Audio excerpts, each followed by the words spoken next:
Point, Steve. We're going to move on to the Mirror now.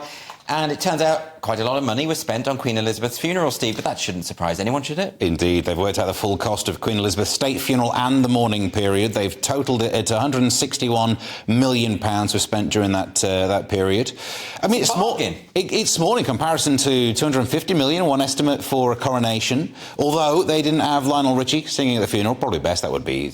No one wants dancing at the ceiling, on the ceiling when you're at a funeral. And they then spread it across the 10-day period, but actually I think you need to realise she was 96. Yes. So in many ways you could depreciate the cost across all of those years. It's not that we have to pay this all the time. It's such a rare cost that people shouldn't mind.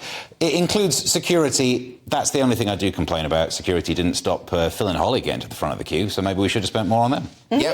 What do you think about this, Diane? Do you think that this is a small price to pay for a once-in-generation event? No, because the way that... Hear me out. The way that these firms sprang up over COVID that suddenly said, we can make you all the PPE. Yeah. So we gave them loads and loads of money to make the PPE, but they had no experience of making the PPE and they just took the money. Yes. Now, I'm sorry, but how many firms have got experience in dead monarchs?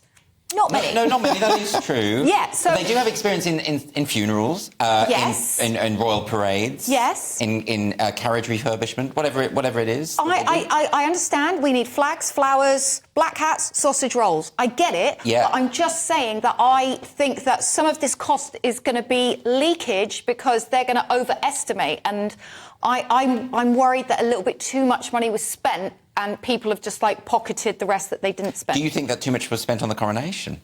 Definitely, even though we don't even know what it is yet. We don't, do we? No. OK.